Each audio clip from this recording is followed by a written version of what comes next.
so much. It's really wonderful to be here, a real honor, and I'm already enjoying the conversation. I wanted to start by saying congratulations on the Childism Institute at Rosen. I think this is a really exciting initiative and a really great thing for the field of critical childhood studies.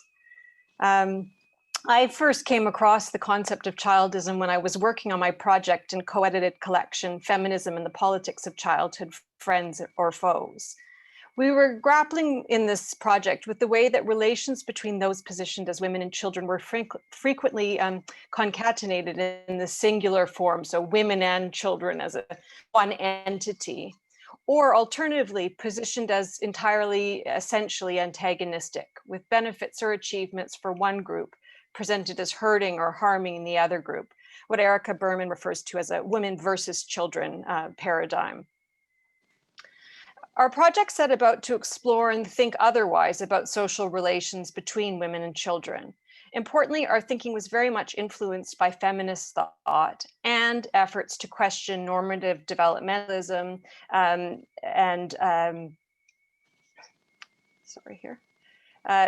normative developmentalism or vulnerable-based framings of childhood, to unsettle ways that relations between women and children were often rooted in essentialist understandings of both subject positions, and to challenge the injustices that occurred as a result. Feminist thought was an obvious place to turn to for this project, despite the erasures that Jeanette spoke about of childhood and some otherwise very insightful formulations of feminist praxis. What was less obvious was the body of thought and practice which might similarly offer both conceptual orientation and activist practices in relation to childhood and generational inequities of power, paternalism, and expropriation. So for me, that was the moment when childism entered the frame, as it seemed to offer much of this that we were looking for as part of this project. To me, the promise of the concept lies in its commitment to radical transformation of scholarly, social, and political structures and norms vis-a-vis the positioning of those humans we call children. Childism, as I understand it, proposes an orientation to knowledge production and social action, and even movement building in relation to children as a social group.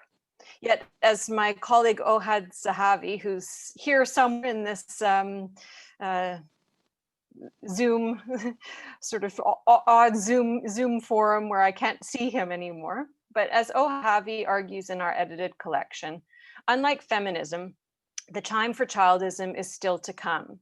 Here, he is comparing feminism as a revolutionary political project with, quote, a childism that is still awaiting its first wave. In many ways, the slow turn to childism is not a surprise given the sort of enduring nature of adultism. Or adultist structures, but I don't want to dwell on that today. Instead, I take this early moment in childism's history as an opportunity. So it's a chance to learn from other traditions of activist scholarship like public sociology, where I root a lot of my own work, and social movements based on social investigation and action. As childism draws explicitly on feminist traditions, at least that's my reading of it, of the concept, I'd like to spend the rest of my time focusing on three key points of debate and learning in feminist practice that, to me, I think are fruitful to explore in such an endeavor in this early moment of childism's history. Perhaps the most obvious, and which I think all of the speakers have touched on so far, is the insights from feminist thought around intersectionality. As intersectional feminist theorizing has made abundantly clear, it's not possible analytically or in everyday life to speak about a generic child.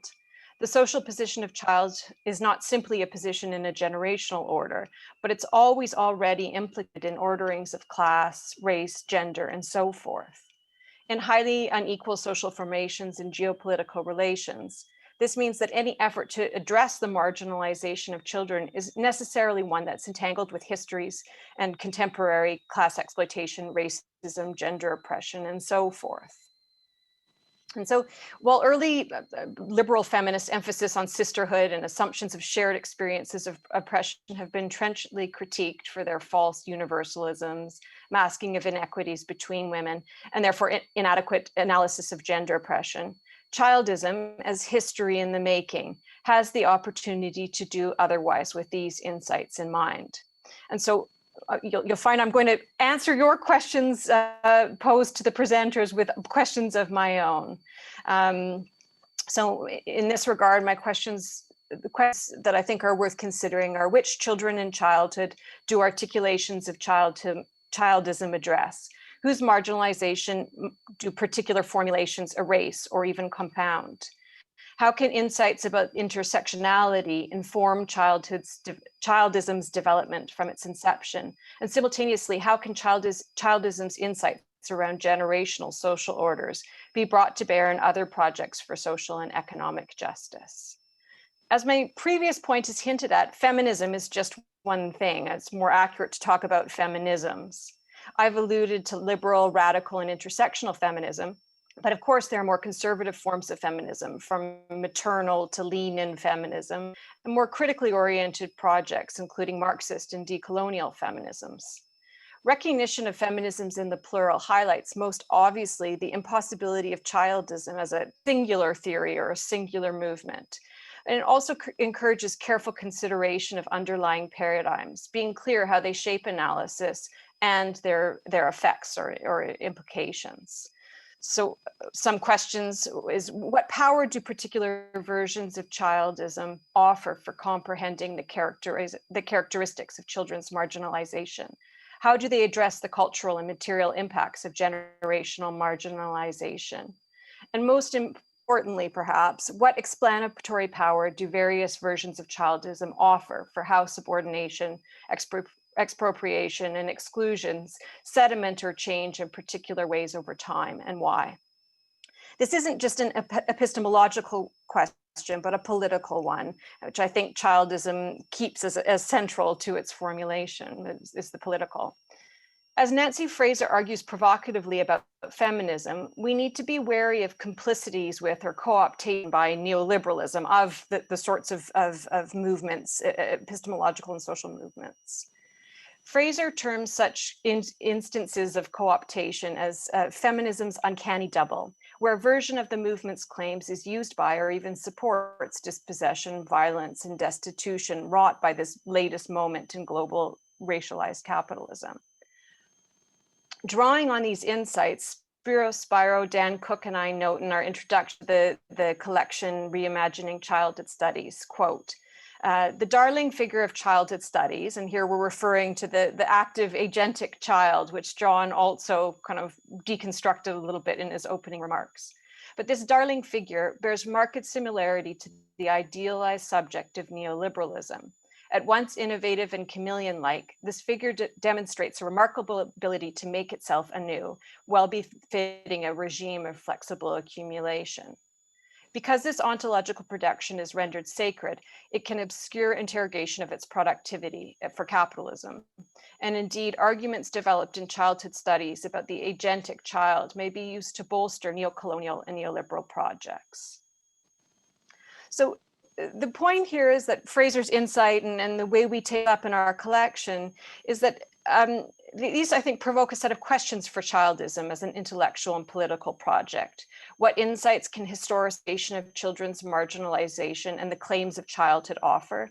For example, they can help us to take into account the way that maybe previously emancipatory claims around childhood agency may be less so now, or maybe co-opted into discourses which responsibilize marginalized children, women, mothers, etc., for their impoverishment. For me, these insights point very clearly to the limits of liberal and conservative forms of feminism, and here I would add childism. And they prompt the question: what can we learn from examples and practices of childism, whether named that or not, which resist co-optation and counter racialized capitalism? A final note is that feminism, unlike childism, arose through movement building and collective activism rather than the academy. And significantly, its advances have been led, with obvious caveats here, but it have been led by those who are most marginalized by gender oppression. My point isn't to dismiss childism's potentials, but to suggest that this requires keen attention to the risks of speaking for marginalized groups that we are or may be outside of, and a vigilance against paternalistic impositions of expertise. Feminist thought is helpful here as it has taught us that rather than membership based on essentialism, anyone can be a feminist. It is a way of thought and action. As Chandra Mohanty sets out in her compelling critique of Western feminism, recognition of, quote, common difference and acknowledgement of a movement's own colonizing tendencies are required precisely because a shared and common struggle is both possible and necessary in the face of, quote, global economic and political processes that have become more brutal. And so, like Kiersey, for me, questions about for childism are around how we can build common cause across generational and other social positions. And I'm using we as a contingent formation here, one of you and I built through shared struggle, rather than an a priori or exclusive us. What sorts of intergenerational solidarities can we imagine and enact to inform and advance the causes of childism? Thank you, and I really look forward to continuing discussions.